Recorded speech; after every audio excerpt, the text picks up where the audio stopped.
കൂട്ടുകാരെ, ഇത് രാജീവാണ്. നമ്മൾ ഉണ്ടാക്കാൻ പോകുന്നത് ഒരു ഞണ്ട് കറിയാണ്. ഏകദേശം 1 കിലോ ഞണ്ട് നമ്മളെടുത്ത് വെച്ചിട്ടുണ്ട്. കഴുകി വൃത്തിയാക്കി 4 സവാള ഉള്ളി, കറിവേപ്പില, 3 പച്ചമുളക്, ഇഞ്ചി, വെളുത്തുള്ളി, കുരുമുളക്. ഇത് നമ്മൾ ചതച്ചെടുത്ത് വെച്ചിട്ടുണ്ട്. ഏകദേശം ഒരു 1.5 സ്പൂൺ കുരുമുളകും, ഒരു ഇഞ്ച് നീളത്തിലുള്ള ഇഞ്ചിയും, ഒരു 4 കഷ്ണം വെളുത്തുള്ളിയുമാണ് ചതച്ച് വെച്ചിരിക്കുന്നത്. അതിൻ്റെ കൂടെ നമ്മൾ ഒരു 1.5 മുറി തക്കാളി എടുത്ത് വെച്ചിട്ടുണ്ട്. ഞണ്ട് കറി ഉണ്ടാക്കാൻ വേണ്ടി നമ്മൾ ചട്ടി അടുപ്പത്ത് വെച്ചിട്ടുണ്ട്. അതിലേക്ക് ചട്ടി ചൂടായി വന്നിട്ടുണ്ട്. അതിലേക്ക് എണ്ണ ഒഴിച്ചു കൊടുക്കുന്നു.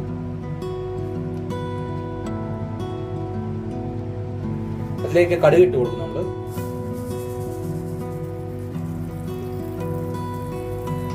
കടുക് പൊട്ടി വന്നിട്ടുണ്ട്. അതിലേക്ക് നമ്മൾ അരിഞ്ഞു വെച്ച സവാള ചേർത്ത് കൊടുക്കുന്നു. നമ്മുടെ ഉള്ളി ഏകദേശം വഴണ്ട് വന്നിട്ടുണ്ട്. അതിലേക്ക് നമുക്ക് എടുത്ത് വെച്ചിരിക്കുന്ന കറിവേപ്പില, പച്ചമുളക് ചേർത്ത് കൊടുക്കാം. വെളുത്തുള്ളി, ഇഞ്ചി പേസ്റ്റ് നമുക്ക് ചേർത്ത് കൊടുക്കാം. കുരുമുളക് കൂടെ ചേർത്ത് ചതച്ച് വെച്ചിരിക്കുന്ന സാധനം നന്നായിട്ട് ഇളക്കി കൊടുക്കുക. സവാള ഒരു ലൈറ്റ് ബ്രൗൺ കളർ ആകുന്നിടം വരെ നമുക്ക് വഴറ്റിയെടുക്കാം. ഉള്ളി വഴണ്ട് വന്നിട്ടുണ്ട്. അതിലേക്ക് നമുക്കിനി മസാലകൾ ചേർത്ത് കൊടുക്കാം. ഒരു നുള്ളു മഞ്ഞൾപ്പൊടി ചേർത്ത് കൊടുക്കാം. 1.5 ടീസ്പൂൺ മല്ലിപ്പൊടി ചേർത്ത് കൊടുക്കാം. 1 ടീസ്പൂൺ കാശ്മീരി മുളക് പൊടി ചേർത്ത് കൊടുക്കാം.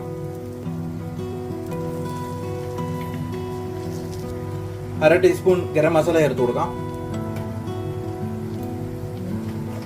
1/4 ടീസ്പൂൺ എരിവുള്ള മുളക് പൊടിയും കൂടെ ചേർത്ത് കൊടുക്കാം. നന്നായിട്ട് ഇളക്കി ചേർത്ത് കൊടുക്കാം. പച്ചമണം മാറിയിട്ടുണ്ട്. അതിലേക്ക് നമുക്ക് അരിഞ്ഞു വെച്ചിരിക്കുന്ന തക്കാളി ചേർത്ത് കൊടുക്കാം. നമുക്ക് ആവശ്യത്തിനുള്ള കുറച്ച് ഉപ്പ് ചേർത്ത് കൊടുക്കാം. നന്നായിട്ട് ഇളക്കുക. മസാല ഒക്കെ നമ്മൾ ഇളക്കി ഒഴിപ്പിച്ച് കൊടുത്തിട്ടുണ്ട്. തക്കാളി നന്നായിട്ട് വെന്ത് വന്നിട്ടുണ്ട്. അതിലേക്ക് ഇനി നമുക്ക് വൃത്തിയാക്കി വെച്ചിരിക്കുന്ന ഞണ്ട് ചേർത്ത് കൊടുക്കാം. നമുക്ക് ഞണ്ട് ചേർത്ത് കൊടുക്കാം.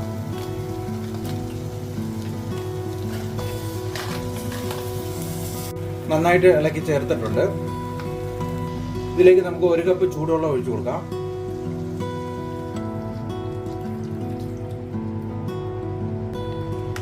നമുക്കിനിയും ഇതൊന്ന് അടച്ചു വെച്ച് നന്നായിട്ട് ഞണ്ട് വേവുന്നിടം വരെ വേവിച്ചെടുക്കാം. ആ ഞണ്ട് വേവുമ്പോഴത്തേക്ക് നമുക്കൊരു 1/4 ടീസ്പൂൺ പെരിഞ്ജീരകം വറുത്ത് പൊടിച്ചെടുക്കാം.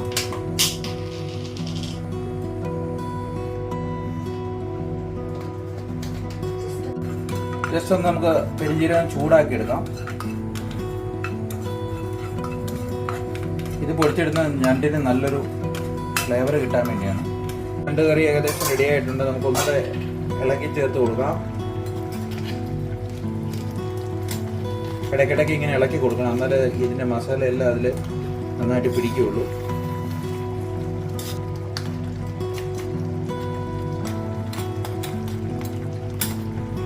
നമുക്ക് ഇതിലേക്ക് നമ്മൾ പൊടിച്ചു വെച്ചിരിക്കുന്ന പെരിഞ്ജീരക പൊടി ചേർത്ത് കൊടുക്കാം. അതിൻ്റെ കൂടെ നമുക്ക് കുറച്ച് കുരുമുളക് പൊടിയും കൂടി ചേർത്ത് കൊടുക്കാം.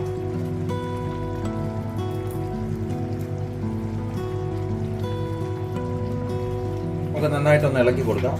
ഈ സമയത്ത് വേണമെങ്കിൽ നമുക്കൊന്ന് ടേസ്റ്റ് ചെയ്ത് നോക്കിയിട്ട് ഉപ്പും എല്ലാം പോരായ്മ ഉണ്ടെങ്കിൽ അത് ഈ സമയത്ത് ചേർത്ത് കൊടുക്കാം.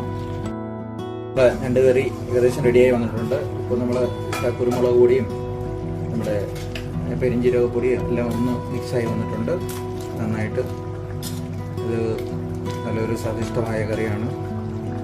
ഇത് എരിവ് കൂടുതലൊക്കെ ഉണ്ടെങ്കിൽ നമുക്ക് ഇതിൻ്റെ കൂടെ തേങ്ങാപ്പാലൊക്കെ വേണമെങ്കിൽ ചേർത്ത് കഴിക്കാവുന്നതാണ്. നമ്മൾ അപ്പത്തിൻ്റെ കൂടെയും ദോശയുടെ കൂടെയും ഇഡ്ഡലിയുടെ കൂടെയും ചോറിൻ്റെ കൂടെയൊക്കെ കഴിക്കാൻ പറ്റുന്ന ഒരു സ്വാദിഷ്ടമായ കറിയാണ്. അപ്പോൾ എല്ലാവരും ഇതുപോലെയൊക്കെ ഒന്ന് ട്രൈ ചെയ്ത് നോക്കുക. എന്നിട്ട് അഭിപ്രായങ്ങൾ കമൻറ്റിലൂടെ അറിയിക്കുക. അപ്പോൾ വീഡിയോ ഇഷ്ടപ്പെട്ടിട്ടുണ്ടെങ്കിൽ ലൈക്ക് ചെയ്യുക, ഷെയർ ചെയ്യുക, സബ്സ്ക്രൈബ് ചെയ്യുക. Thank you.